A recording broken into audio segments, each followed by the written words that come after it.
Aku mengutus kamu seperti domba ke tengah-tengah serigala. Sebab itu hendaklah kamu cerdik seperti ular dan tulus seperti merpati. Kecerdikan ini bukan cerdik mengatasi atau cerdik dalam arti cerdik mengakali, bukan. Cerdik untuk merugikan yang lain, tidak. Cerdik yang rohani ini beda, saudaraku. Cerdik yang rohani itu kalahkanlah kejahatan dengan kebaikan. Nah, itu kecerdikan rohani.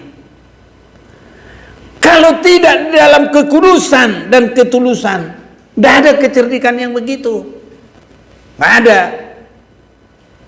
Jadi mengalahkan kejahatan dengan kebaikan itu hanya kesucian dan ketulusan. Nah, jadi beda cerdiknya dunia, rohani beda, keduniawian beda. Nah, kalau orang mungkin disebut cerdik, paling kebenarannya pintar nyari duit, dengan dagang, dengan bagaimana.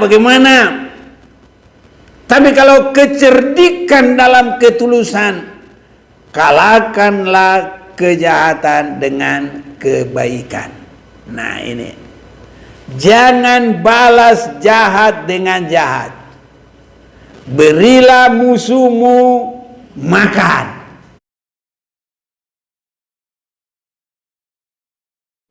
Salam dalam kasih Tuhan kita, Tuhan Yesus Kristus, bagi kita semua dan bagi saudara-saudaraku yang boleh mengikuti jalannya ibadah ini walaupun lewat sambungan internet.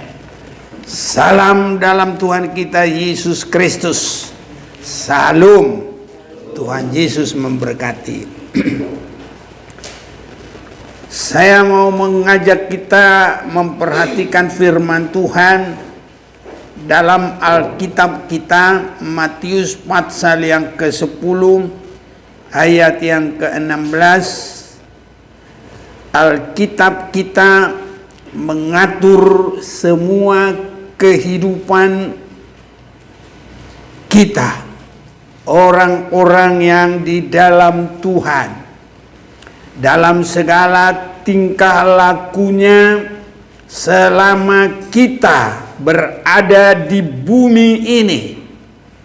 Alkitab mengatur semuanya, langkah perjalanan kita sampai pemikiran kita, sasaran kita, tujuan kita.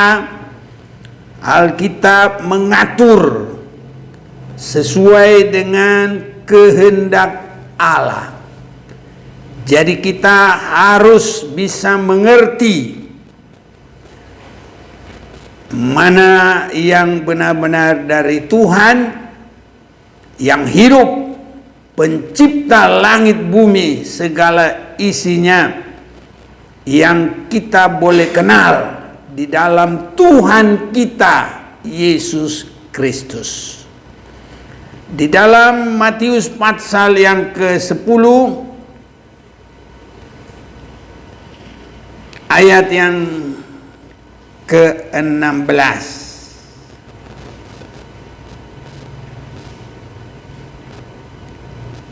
Lihat, aku mengutus kamu seperti domba ke tengah-tengah serigala.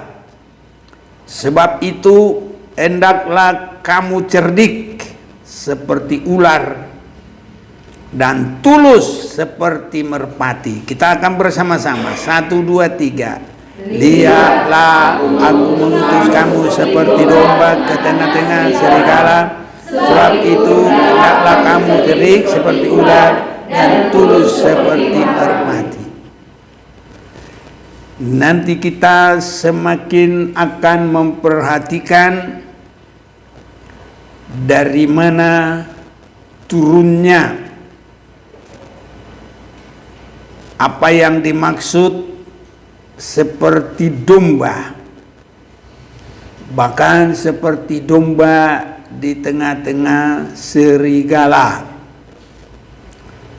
karena Yesus dia juga disebut anak domba Allah. Justru saat sekarang di tengah-tengah dunia yang semakin penuh dengan kekacauan, justru sekarang dengan kemajuan teknologi, kita sering mendengar kata media sosial, medsos, bahkan kita sering memakainya. Dengan itu banyak orang lebih mudah berkata-kata, membuka isi hatinya, dan tidak sedikit yang menyakiti sesama. Ini saudara-saudaraku. Tetapi Alkitab mengajar kita, Yesus yang berfirman, yang ada tertulis dalam Alkitab ini, khususnya yang kita baca dalam Injil Matius ini, aku mengutus kamu seperti domba ke tengah-tengah serigala. Jadi kalau seperti domba ke tengah-tengah serigala, itu tidak ada perlawanan. Ini saudara-saudaraku. Sebab kalau serigala dengan serigala masih berantem. Apalagi kalau singa di tengah-tengah serigala, menakutkan. Kalau dia mengaum, serigala juga bisa lari, saudara-saudaraku. Dan bisa terjadi keributan. Tetapi kalau Yesus mengajar, lihat aku mengutus kamu seperti domba ke tengah-tengah serigala. Dimanapun kita berada harus terjadi suasana damai. Tidak ada suasana menyakiti, menyeramkan, perang, membunuh. Tidak ada, saudara-saudaraku. Karena domba di tengah-tengah serigala tidak akan bikin kacau, tidak akan ada mengadakan perlawanan. Ini saudara-saudaraku. Jadi hidup Kristen itu kita berdoa biar kita semuanya hanya membawa damai. Dimanapun kita berada harus suasana damai, tidak membuat susah, baik secara langsung, kontak fisik, baik secara tidak langsung, merusak dengan tabiat-tabiat. Ada korupsi, ada penipuan, terlalu banyak sekarang ini, saudara-saudaraku. Domba tidak bisa menipu, saudara-saudaraku, menipu serigala, nggak bisa. Domba tidak akan mungkin merampok serigala. Tidak bisa, saudaraku. Ya, domba tidak akan mungkin bisa korupsi dari serigala. Tidak bisa. Jadi posisi orang Kristen di tengah-tengah dunia ini harus selalu menyinarkan sinarnya Yesus yang penuh dengan damai. Yesus datang ke dunia ini dan pertama diperkenalkan oleh Yohanes Pembaptis. Posisinya juga adalah anak domba Allah. Semakin banyak dosa, maka Yesus datang adalah dalam posisi domba Allah. Yohanes pasal yang pertama ayat yang ke-29.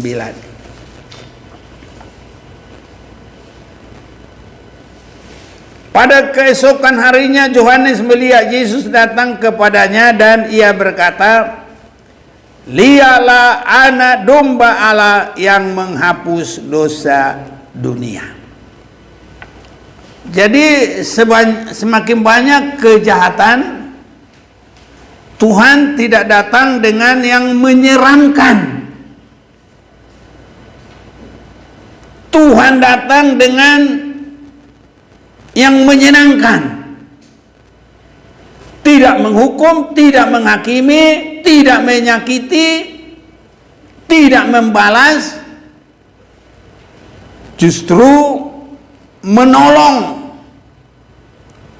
Yang lemah dikuatkan, yang sakit disembuhkan, bahkan yang mati dibangkitkan, yang berkekurangan dicukupkan. Ini yang Yesus datang ke dunia, dan itu adalah bagi kita mal, contoh. Mungkin orang Belanda bilang blueprint. Nah, ini saudara-saudaraku, jadi contoh yang dilakukan oleh Yesus di tengah-tengah maraknya dosa, justru dia datang dalam posisi anak domba Allah. Tidak menghukum, tidak menyakiti, tidak membalas, tapi datang menyejukkan, bahkan menyenangkan. Coba begitu semua masyarakat Indonesia ini aman, pasti aman, tidak ada yang ribut,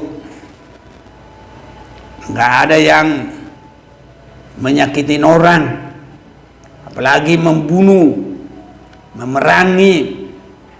Nggak ada yang mau mengambil haknya orang lain dengan paksa, dengan tipu, dengan segala macam. Tapi datang menyenangkan, apalagi untuk menolong, mendukung. Ya, itu yang kita sudah sering dengar, soko guru, tiang penopang, supaya bangunan itu kokoh, kuat.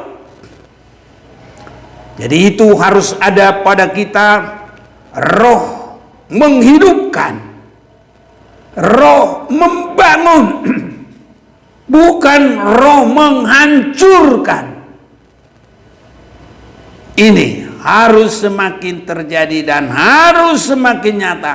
Dan kita berdoa ini boleh terjadi bagi semua orang Kristen, bahkan bagi semua manusia, umat ciptaan Tuhan. Kalau Tuhan mau laksanakan itu, bagi Tuhan tidak ada yang mustahil. Sehingga negara kita ini benar-benar aman, saudara-saudaraku.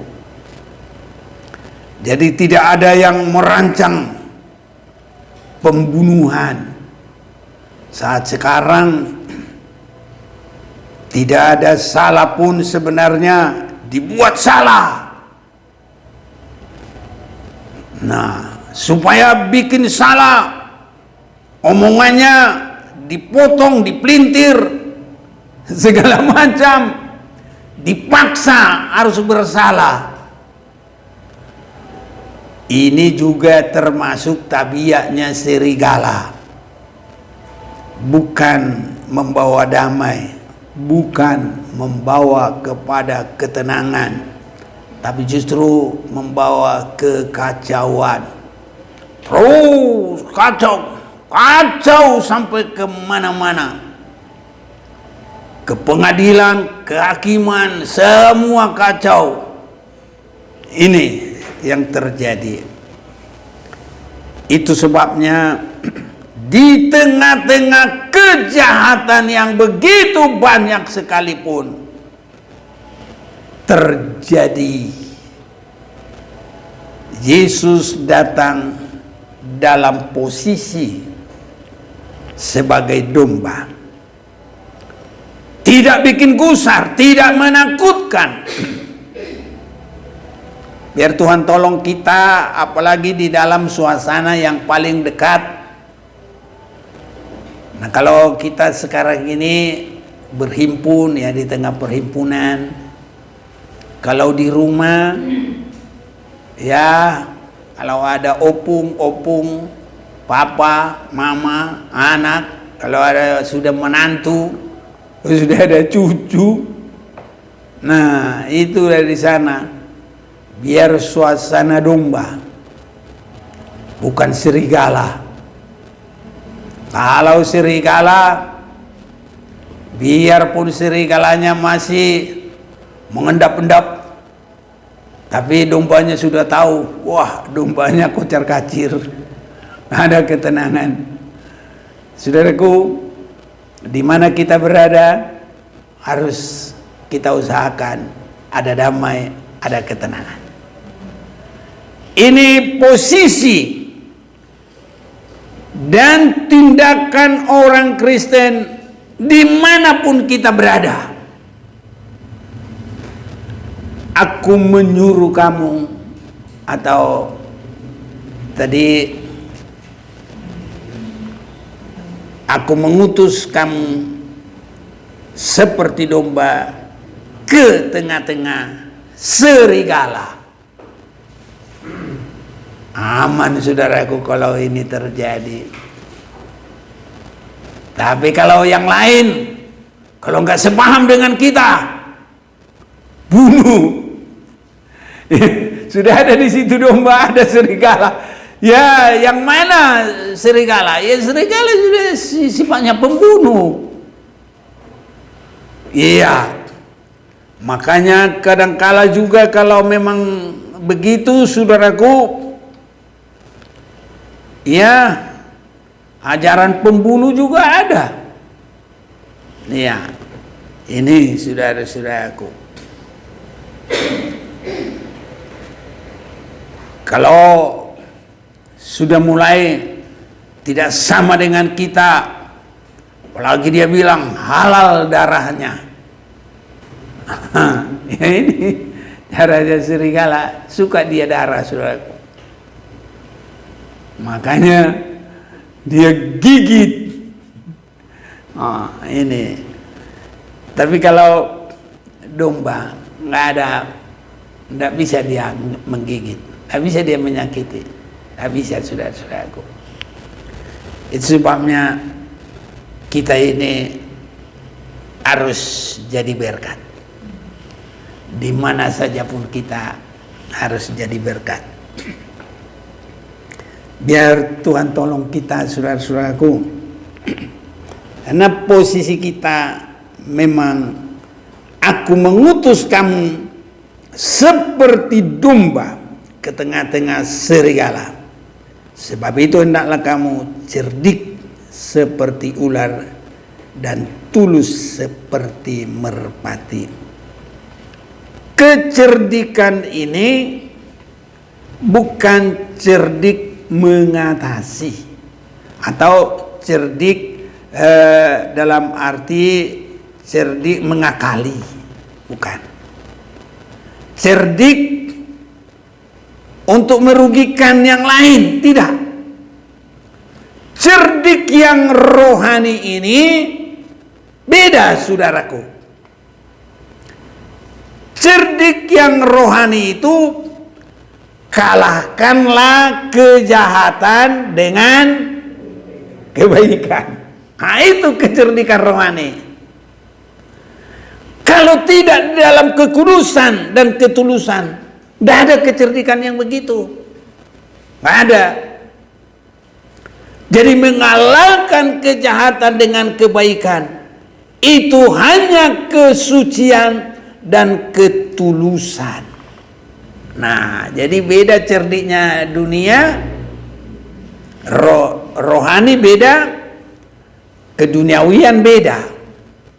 Nah, kalau orang mungkin disebut cerdik, paling kebenarannya pintar nyari duit, dengan dagang, dengan bagaimana.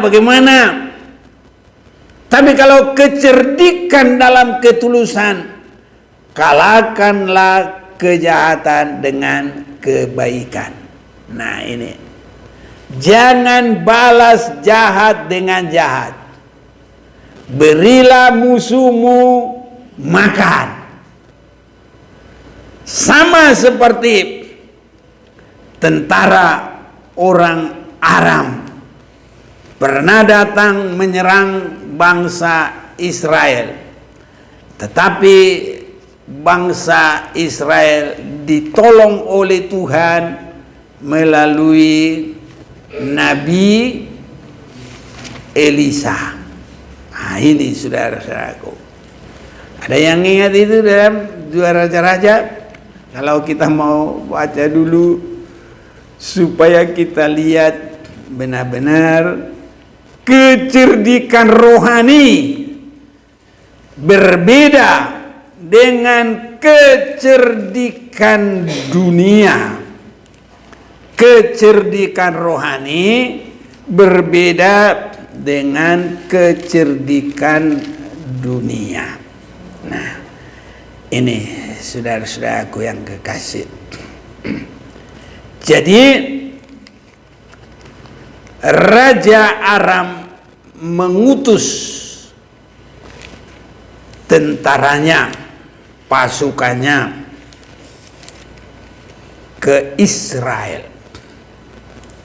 supaya mengalahkan Israel. Tapi di sana ada Nabi Elisa, Pak Elia, Elisa, ya. Berapa? Pasal berapa? 2 Raja-Raja 6 ya. Oke, boleh tolong baca dah. 2 Raja-Raja 6, ayo.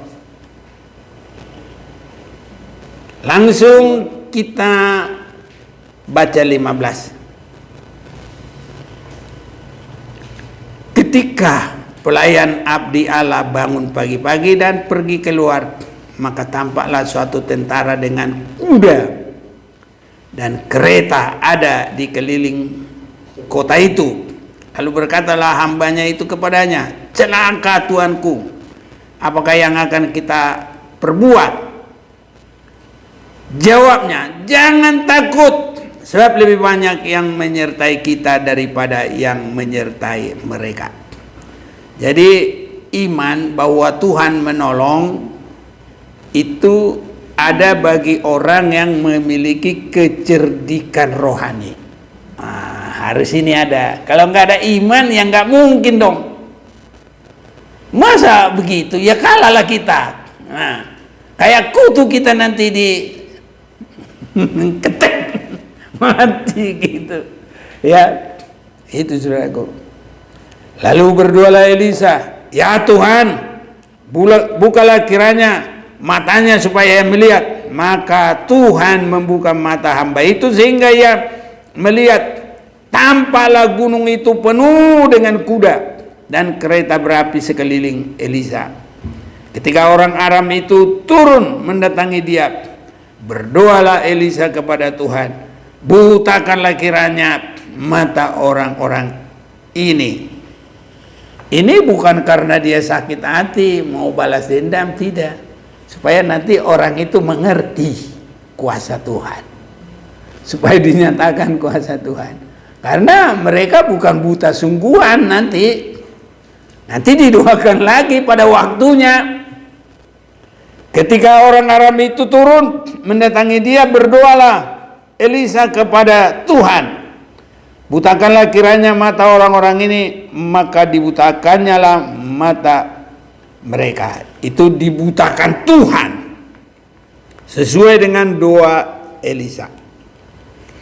Kemudian berkatalah Elisa kepada mereka, bukan ini jalannya dan bukan ini kotanya, ikutlah aku, maka aku akan mengantarkan kamu kepada orang-orang yang kamu cari. Nah, jadi ini bisa digotong, bisa digiring untuk mereka dididik dengan kecerdikan dari Tuhan. Ini saudara-saudaraku. Lalu diantarkannya mereka ke Samaria, dibawa ke kota musuhnya. Segera sesudah mereka sampai ke Samaria, berkatalah Elisa, ya Tuhan, bukalah mata orang ini supaya mereka melihat. Nah, supaya mereka tahu, supaya nanti diajar hikmat yang dari Tuhan itu, ya, kecerdikan yang dari Tuhan. Tuhan membuka mata mereka sehingga mereka melihat, dan heran mereka ada di tengah-tengah Samaria, di tengah-tengah musuh.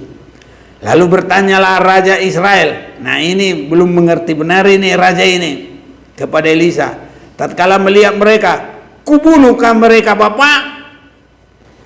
Tapi jawabnya, jangan.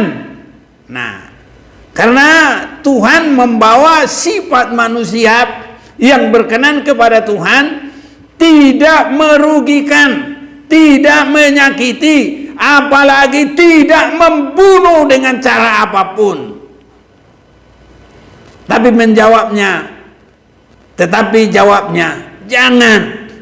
Biasakah kau bunuh yang kau tawan dengan pedangmu dan dengan panahmu, tetapi hidangkanlah makanan dan minuman di depan mereka, supaya mereka makan dan minum, lalu pulang kepada tuan mereka. Nah, ini sudah kena hikmat ini saudaraku, kecerdikan rohani. Dibawa mereka melihat kuasa Tuhan, bahwa mereka tidak disakiti, mereka tidak dibunuh, musuh sekalipun dikasih makan dan minum. Haleluya. Kalau ini ada di Indonesia aman, nggak ada yang ribut saudara-saudaraku, aman. Tapi di kita ini sering-sering sekali dibilang bukan sifat domba, adalah sifat dari serigala yang orang bilang terorisme, teror, tukang teror. Ini saudara-saudaraku, ya. Lalu bertanyalah Raja Israel kepada Elisa, tatkala melihat mereka, kubunuhkah? Udah ayat berapa tadi? 20. Ya saya baca aja. Jangan, biasakah kau bunuh yang kau tawan dengan pedangmu dan dengan panahmu, tapi hidangkanlah makanan dan minuman di depan mereka. Ini adalah kecerdikan dari Tuhan. Berikanlah musuhmu makan dan minum. Apalagi ini bukan musuh dibunuh, dimatikan. Ini saudara-saudaraku, tapi juga beragama, bukannya tidak beragama. Ada juga bertuhan, bahkan mau membunuh juga panggil nama Tuhan, kebesaran Tuhan, tapi dia mengaku kebesaran Tuhan tapi membunuh. Ini sangat terbalik. Jangan bunuh orang walaupun dia tadinya di dalam kategori musuh. Berilah mereka makan dan minum. Itulah hikmat, itulah kecerdikan yang dari Tuhan, dan itu bikin benar-benar aman.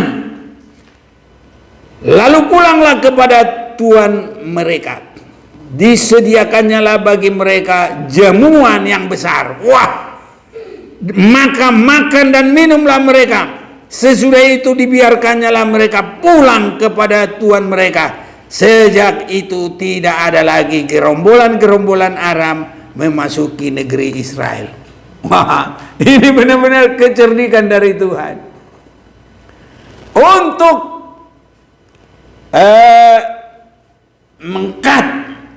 menstop, menghambat, apalagi bahasanya, supaya tidak lagi datang penjahat, musuh dikasih makan. Haleluya, saudaraku. Dan mulai saat itu kata firman Tuhan, gerombolan-gerombolan Aram tidak lagi datang. Tidak ada lagi gerombolan-gerombolan, tidak ada lagi teroris-teroris. Karena pakai cerdiknya Tuhan itu membuat kebaikan melawan kejahatan. Akhirnya orang yang ingin membunuh, menyerang, menguasai, mereka berhenti, tidak lagi menjahati. Ini saudara-saudaraku yang kekasih, itulah yang disebutkan adalah kecerdikan dari Tuhan. Ini adalah sangat dikehendaki Tuhan bagi orang-orang yang berkenan kepada Tuhan. Kita doakan biar kecerdikan ini ada pada semua orang-orang yang ada di negara kita ini. Hanya dengan cara ini ada aman. Kalau banyak domba tapi banyak serigala, tetap aja ribut. Ya, ini saudara-saudaraku. Tapi kalau ada kecerdikan, ular itu memang cerdik, hanya dia tidak tulus. Ular itu memang cerdik, tapi dia adalah untuk membelokkan manusia supaya melanggar aturan Tuhan, supaya melawan kebenaran Tuhan. Tetapi kecerdikan yang tulus adalah membawa manusia sadar, tidak lagi mengulangi kejahatannya. Tapi kalau kecerdikan dari ular tidak ada ketulusan, justru ingin membuat manusia masuk dalam dosa apa saja pun.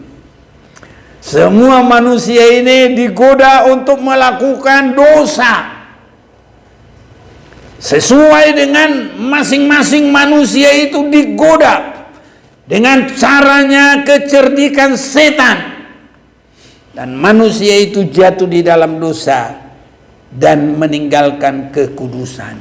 Tapi kalau kecerdikan yang tulus dari Tuhan, ada merpati, itu Roh Kudus, membawa manusia dalam kesadaran tidak lagi mengulangi kejahatan. Inilah posisi anak-anak Tuhan di tengah-tengah dunia ini. Lihat, aku mengutus kamu seperti domba ke tengah-tengah serigala. Sebab itu hendaklah kamu cerdik seperti ular dan tulus seperti merpati. Jadi ketulusan merpati itu membawa orang tidak ke dalam dosa. Makanya kalau kecerdikan ular membawa manusia berdosa. Itu sebabnya waktu di bait Allah merpatinya pada dijual. Yang dijual itu apa di sana? Lembu, kambing domba, dan merpati. Mau kita baca dulu. Nah, Yohanes pasal 2.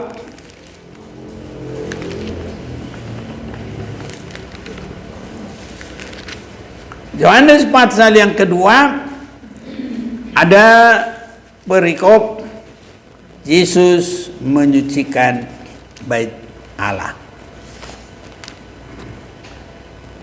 Mulai ayat 13. Ketika hari raya Paskah orang Yahudi sudah dekat, Yesus berangkat ke Yerusalem. Dalam bait suci dapatinya pedagang-pedagang lembu, kambing domba, merpati dan penukar-penukar uang duduk di situ. Jadi merpati itu harus ada di dalam kecerdikan, supaya kecerdikan itu nanti kepada kebenaran dan kekudusan, karena merpati itu lambang daripada Roh Kudus. Sewaktu Yesus itu dibaptis, apa yang turun? Roh Kudus turun di dalam wujud merpati. Nah ini.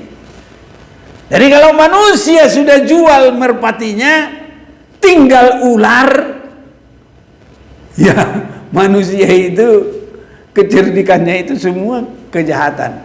Apapun pikirannya kejahatan. Nah, jadi jangan dijual. Bagaimana menjual? Sama seperti Esau mengutamakan yang duniawi dari yang rohani. Kiranya itu jangan terjadi bagi kita. Esau menjual hak kesulungan itu dengan menukar satu mangkok kacang merah. Nah ini. Jadi kalau kita, saudaraku, lebih mengutamakan dunia, Roh Kudus itu terjual, pergi, nggak ada lagi. Nah itu sebabnya 1 Yohanes 2 ayat 15. Ada yang bantu baca dulu.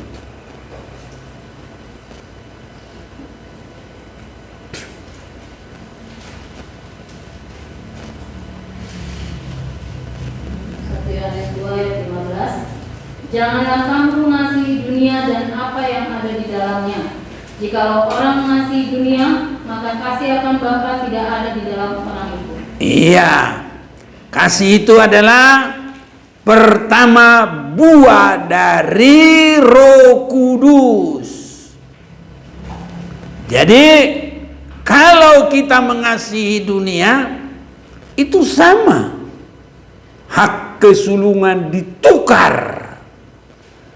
Nah, itu saudaraku, hak kesulungan itu adalah inti dari semua perjalanan, sasaran. Karena itu adalah gereja yang terangkat. Atau kalau dia sempat meninggal, gereja yang dibangkitkan untuk hidup yang kekal. Karena kebangkitan itu ada dua bagian.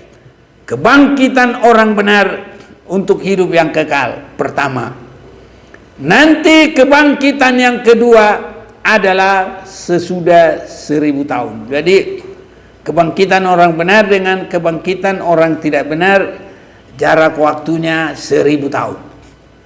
Nah ini saudaraku, di mana yang belum bangkit itu ada di alam maut terus. Ini saudara-saudaraku. Jadi dalam hidup ini Mari mengutamakan Tuhan. Apapun yang terjadi, posisi kita adalah domba di tengah-tengah serigala. Mau diakali, mau diapain, udah urusan Tuhan. Saudara-saudaraku, domba itu tidak bisa berbuat apa-apa, tapi nggak boleh dimain-mainkan. Kenapa? Karena Yesus sendiri adalah gembala yang baik, menyerahkan hidupnya sepenuh bagi domba-dombanya. Dia lindungi kita. Mazmur 23, Mazmur yang terkenal, Tuhan adalah gembalaku, takkan kekurangan aku. Dibaringkannya aku di rumput yang hijau, dihentarnya aku ke air yang tenang. Selanjutnya baca biar enak, indah saudaraku. Ada yang baca, Pak? Bantu-bantu. Mazmur 23 Ya. ayat 1 sampai 4. Tuhan adalah gembalaku, takkan kekurangan aku. Ia membaringkan aku di padang yang berumput hijau. Ia membimbing aku ke air yang tenang. Ia menyegarkan jiwaku. Ia menuntun aku di jalan yang benar oleh karena namanya. Sekalipun aku berjalan dalam lembah kekelaman, aku tidak takut bahaya, sebab Engkau besertaku. Gadamu dan tongkatmu itulah yang menghibur aku. Ya. Jadi yang menjaga kita adalah Tuhan.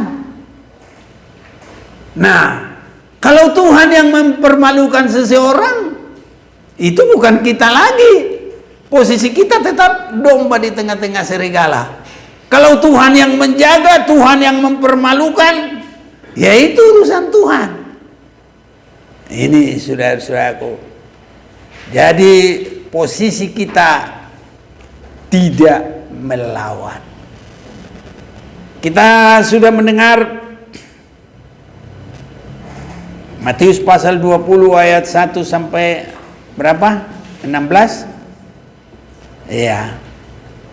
Apapun itu saudaraku, kita diajar tidak membuka suara, tidak boleh menuntut, tidak boleh sakit hati. Hanya pasrah kepada Tuhan. Tuhan mengatur semuanya. Ini saudara-saudaraku, itu di situ. Nah, jadi semua itu turun dari Yesus Kristus. Itu sebabnya dalam Yesaya pasal 53 di situ adalah Yesus dalam semua tindak lakunya. Ayat 1, siapakah yang percaya kepada pemberitaan yang kami dengar, dan kepada siapakah tangan kekuasaan Tuhan dinyatakan. Ini Yesaya 53 ayat 1. Ini sama dengan Kisah Rasul 8 yang dibaca oleh Sida-Sida. Untuk keselamatan dia, ini dibaca saudaraku. Sebelum kita baca ini, baca dulu Kisah Rasul pasal 8. Tidak apa-apa, pelan-pelan. Kisah Rasul pasal yang ke-8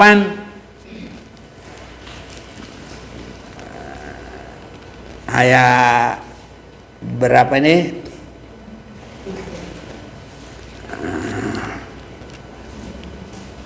Kisah Rasul pasal yang ke-8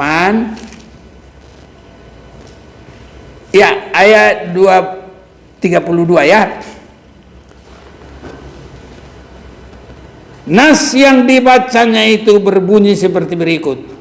Seperti seekor domba ia dibawa ke pembantaian, dan seperti anak domba yang keluh. Apa itu artinya keluh? Diam, tidak bisa bersuara di depan orang yang menggunting bulunya. Nah, ini namanya diam. Haleluya saudaraku. Nggak ada nyinyir, nggak ada bersungut-sungut, demikianlah ia tidak membuka mulutnya. Nah ini sekarang apalagi ada medsos, perpanjangan mulut sampai panjang kemana-mana. Ya, lewat medsos mulut sampai langsung kedengaran ke Amerika, ke Australia. Ini medsos ini hebat ini saudaraku. Makanya kita harus hati-hati. Dalam kehinaannya berlangsunglah hukumannya. Siapakah yang akan menceritakan asal usulnya? Sebab nyawanya diambil dari bumi. Maka kata sida-sida itu kepada Filipus, aku bertanya kepadamu, tentang siapakah Nabi berkata demikian? Tentang dirinya sendiri atau tentang orang lain? Maka mulailah Filipus berbicara dan bertolak dari nas itu. Ia memberitakan Injil Yesus kepadanya. Jadi harus dari sini awalnya saudaraku. Kita juga nanti seperti domba di tengah-tengah serigala dari sini. Dan itu Yesus menjadikan dunia ini mengalami ketebusan. Walaupun orang menghina, masa Tuhannya mati? Nah, saudaraku, itulah mahalnya penebusan bagi kita. Kalau Tuhan mau dengan pakai kuasa, perang-perang kekerasan, bisa, gak usah mati. Tapi posisinya Yesus sendiri dalam suasana domba. Untuk apa?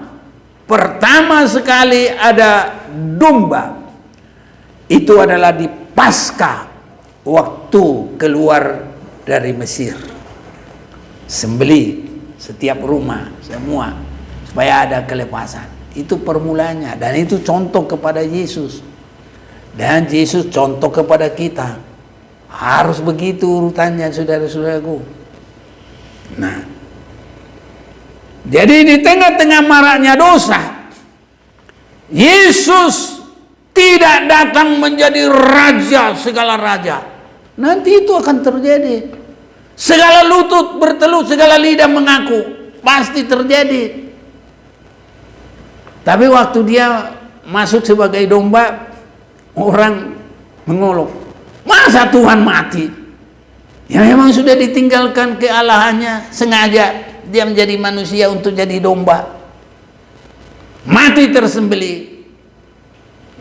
Nanti kalau kita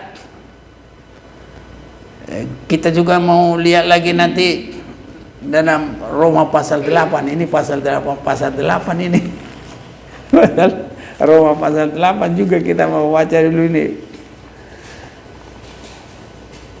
Ayat yang ke-36. Seperti ada tertulis, oleh karena engkau kami ada dalam bahaya maut sepanjang hari. Kami telah dianggap sebagai domba-domba sembelian.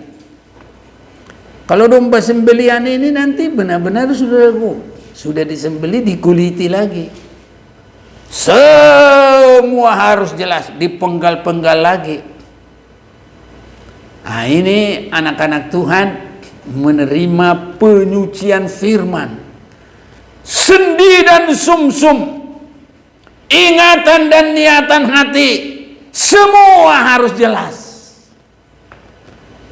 Ini terang semuanya sudah di dalam penebusan. Jadi kalau ini boleh terjadi, nanti akan terjadi kegerakan rohani yang luar biasa. Sama dengan dunia ini terjadi kelepasan kita karena kematian Yesus. Kalau anak-anak Tuhan nanti berkesaksian bagaikan domba yang diutus di tengah-tengah serigala, itu terjadi kebangunan rohani yang luar biasa. Saudara yakin? Dan biar kita siap dan jadi penonton, ikut di dalamnya saudaraku. Siap berperilaku seperti domba diutus ke tengah-tengah serigala. Biar Tuhan tolong kita saudara-saudaraku. Jadi sida-sida itu dia bertobat dari situ. Nah, dunia ini dihapus dosanya dengan Yesus, anak domba Allah. Lihat, anak domba Allah yang menghapus dosa dunia. Domba yang diambil di Mesir setiap rumah tangga anak-anak Tuhan, supaya mereka lepas dari perhambaan Firaun. Jadi begitu saudara-saudaraku. Karena kita ini masih belum sampai kepada penyerahan-penyerahan. Makanya di mana ada penyiksaan-penyiksaan, di situ banyak pertobatan. Haleluya. Yesus mati, dunia dibebaskan. Sekitar tahun 100, murid-murid Tuhan ada dibunuh segala macam. Dan yang paling dekat dengan Indonesia, Rasul Thomas matinya di India, di sekitar Mumbai situ. Makanya di Mumbai itu sering sekali terjadi kebangunan rohani besar-besaran. Ini saudara-saudaraku. Kalau anak Tuhan menderita, banyak nanti bertobat. Ini. Jadi kalau serigala ganas, nanti banyak bertobat. Haleluya. Ini saudaraku. Tadi kalau serigalanya semua sudah bertobat baik-baik, kita ada ayam biasa. Tapi kalau lagi pas bergelora, biar Tuhan langsung datang. Dalam kegerakan rohani, Tuhan datang. Tidak sampai ada ayam, tapi tetap kita ini sampai di dalam Roma pasal 11 itu kita semua berkobar-kobar. Jadi biarpun seperti domba di tengah-tengah serigala, jangan ciut saudara-saudaraku. Haleluya. Kiranya Tuhan tolong kita berani terus jadi saksi, berkobar-kobar. Nah, kalau kita lihat dalam Kisah Rasul pasal 7, siapa itu? Stefanus. Berkobar-kobar, mau dilempari dengan batu. Lihat Tuhan, saya sudah lihat di atas. Dia bilang begitu, ya. Ini Kisah Rasul pasal 7. Kisah Rasul 7 ayat 55. Tetapi Stefanus yang penuh dengan Roh Kudus menatap ke langit. Makanya merpatinya nggak boleh dijual, saudaraku. Harus dipertahankan. Yang belum penuh dengan Roh Kudus berdoa, dipenuhi dengan Roh Kudus. Haleluya. Harus sejalan. Ada cerdik seperti ular, tapi tulus seperti merpati. Ularnya nggak dijual, saudaraku. Yang dijual apanya? Merpatinya. Kalau merpatinya dijual, adanya kecerdikan hanya kepada dosa. Nah, nanti cerdik korupsi, cerdik ngakalin, nipu. Nah, itu banyak di akhir zaman ini. Biarpun orang Kristen kalau Roh Kudusnya sudah berangkat dari dia, bisa juga. Makanya harus tetap hati-hati. Ya, tetap harus hati-hati.